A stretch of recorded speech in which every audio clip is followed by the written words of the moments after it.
Indian lifestyle YouTube चॅनलमध्ये तुमचं स्वागत आहे। तर चला आता आम्ही निघालो आहोत वैष्णवी देवीच्या दर्शनासाठी आणि आत्ताच आमचं जेवण वगैरे सगळं झालेलं आहे। एक नंबर आहे आणि त्यांची म्हणजे जी त्यांनी आम्हाला हे दिले आहे ते पण खरंच खूप सुंदर आहे। तर चला आता आम्ही निघालो। खूप सुंदर हॉटेल आहे।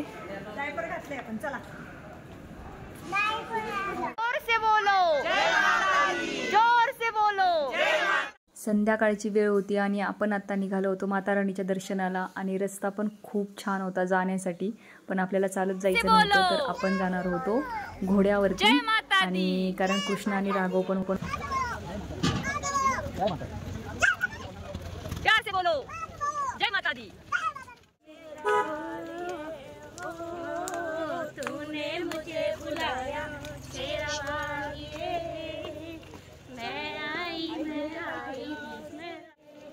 कौन राजा कौन भिखारी, कौन राजा कौन भिखारी, एक बराबर तेरे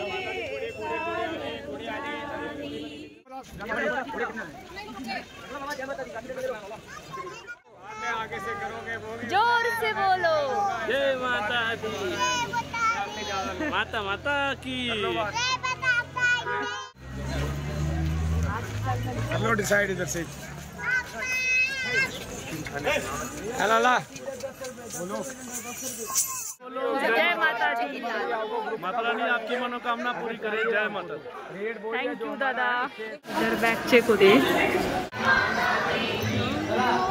जय माता दी, जय माता दी, जय माता दी।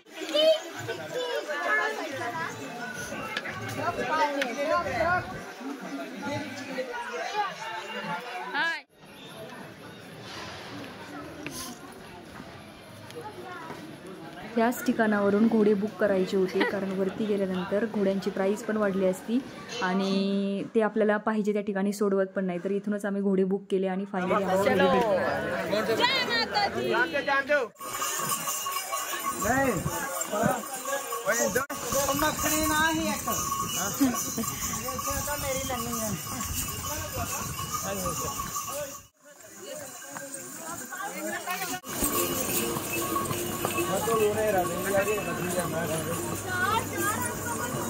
चला तर आपल्याला फायनली घोडे भेटले होते आणि आमची पूर्ण ऑल फॅमिली आम्ही घोड्यावरच निघालो होतो कारण चालत जायला कोणीच तयार नव्हतं आणि राघव आणि कृष्णा होते त्याच्यामुळे सगळे घोड्यावरच निघाले। तर चला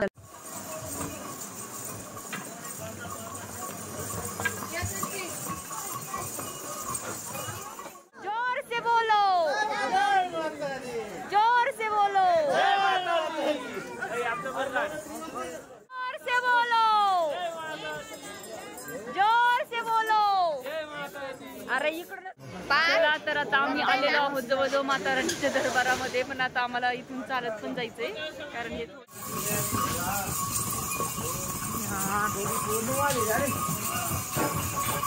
रात के 10:30 बजे है और हम निकले हैं माता के दर्शन के लिए। रात्रीचे 10:30 वाजले आणि आम्ही घोड्यावरून निघालो आहोत माता राणीच्या दर्शनाला। पर्यंतच होता, आता चालत जायचे आणि आपला प्रवास अजून 5 किलोमीटरचा आहे।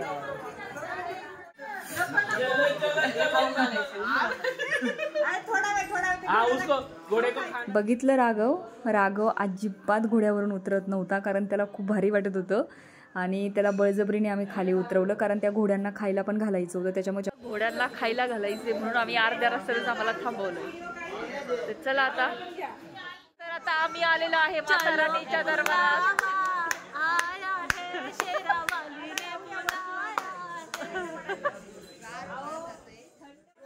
10 किलोमीटर चला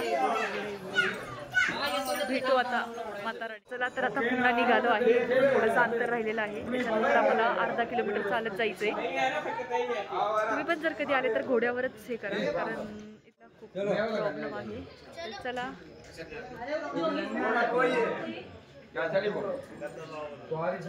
घोडे थांबवलेले आहे आता, बॅगचे वगैरे चेकिंग होते इथे, 2-3 ठिकाणी चेकिंग असते। आता इथं पण पुन्हा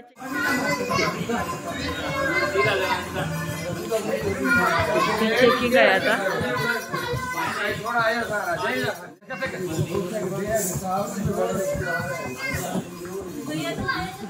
चेकिंग फिर से एक बार.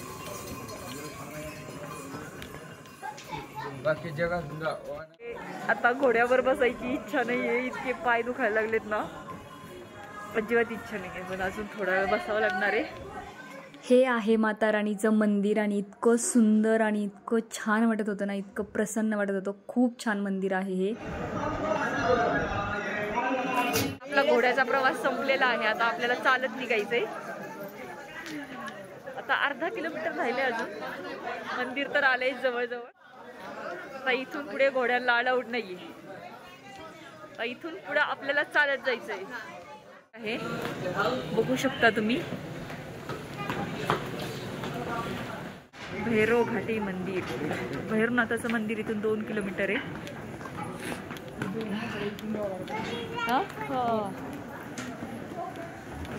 फायनली आम्ही माता राणीच्या मंदिराजवळ पोहोचत आलो होतो, पण आम्हाला इथून पण लाईनमध्ये उभं राहावं लागणार होतं, कारण अजून माता राणीचं मंदिर इथून खूप लांब आहे. आपल्याला इथून चालतच जायचं आहे, पण सगळं चेकिंग होणार इथे. त्याच्यामुळे आम्ही सगळं मोबाईल वगैरे आम्हाला बाहेरच ठेवायचं होतं. आम्ही डायरेक्ट मंदिरात जाणार होतो. त्याच्यामुळे सुंदर घ्यायचं मला. मंदिरामध्ये पर्स मोबाईल काहीच अलाउड नव्हतं, कारण आपल्याला सगळं बाहेरच जमा करावं लागणार होतं. आणि इथले 1-1:30चा टायमिंग होता, त्याच्यामुळे बाहेरचे सगळे लॉकर बंद होते आणि आतमध्ये जे लॉकर्स होते ते चालू होते मोबाईल वगैरे ठेवण्यासाठी. पण आम्ही नंतर ग्रुपमधल्या मेंबरकडेच सगळं सामान ठेवलं. झालं, पण इतकी थंडी आहे, खूप थंडी. दर्शन झालेलं आहे, पण इतकी थंडी आहे ना इथे. आणि आमचे बाळ एकदम फुटले, तुम्ही बघू शकता त्यांना. पण आतमध्ये मोबाईल अजिबात अलाउड नाहीये. मोबाईल बाहेरच काढून ठेवला होता, त्याच्यामुळे तुम्हाला देवी दाखवता आली नाही. पण मी खाली दाखवण्याचा प्रयत्न करते. येताना घोड्यावर इतकी मजा आली, खूप भारी वाटलं. पण येताना पूर्ण जीव जातोय आणि आम्हाला इतकं थकायला झालंय ना, आणि इतकं अंग दुखतंय घोड्यावर. हा व्लॉग तुम्हाला थोडा जरी आवडला असेल तर प्लीज ह्या व्लॉगला लाईक करा, चॅनलला सबस्क्राईब करा आणि बेल आयकॉनचं बटन क्लिक करायला विसरू नका. तर चला फ्रेंड, बाय बाय.